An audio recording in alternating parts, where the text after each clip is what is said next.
The SP series from Thompson, using the most advanced mag drive technology in the world, is the ideal pump for difficult priming applications.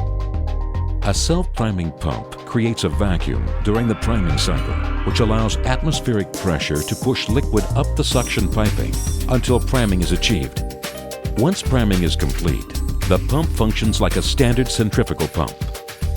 With the ability to prime from as deep as 25 feet or 7.5 meters, the SP is a self-priming powerhouse. SP series pumps share many of the features of Thompson's popular DB series, including a 5-year warranty. Magnetic drive technology provides superior reliability by eliminating the troublesome mechanical seals. Rugged, precision-engineered polypropylene or PVDF components handle virtually any liquid, from water to concentrated acids and bases. The SP series internal components consist of the housing, separator plate, inner volute, impeller, inner drive magnet, and barrier.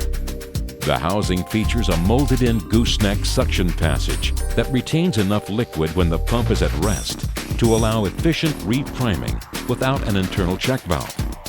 Reliable O-ring seals offer a simple and efficient design. A separator plate creates flow velocity differentials in the pump that facilitate priming.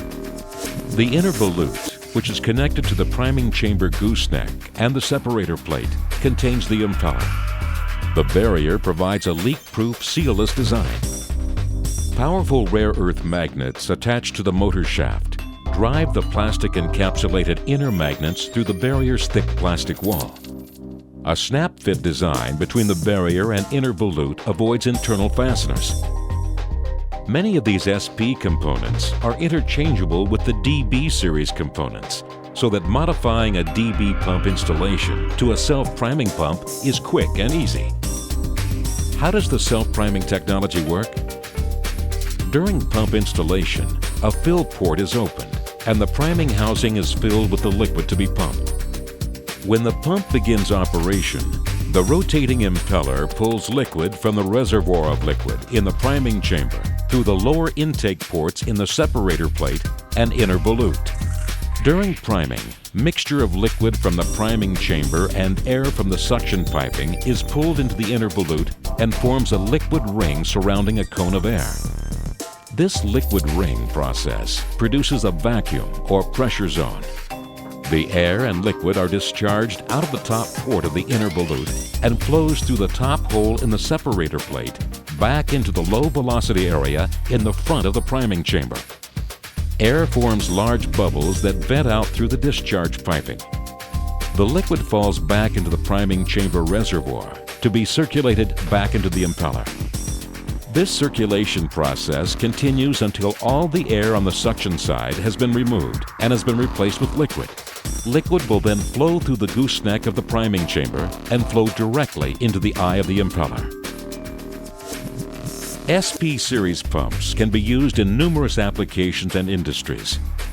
The most obvious involves fluids from areas below the pump, such as sumps, containment pits, or underground storage tanks.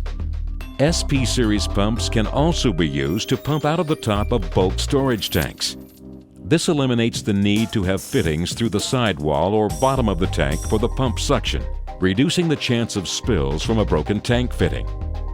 Rail cars and tanker trucks can be easily emptied through the top using an SP series pump. Pumping fluid over the sidewall of a tank can commonly create pockets of trapped air. This trapped air can cause loss of prime for standard centrifugal pumps, but it is no problem for the SP. Piping systems that tend to have unavoidable high spots or entrained air are good applications.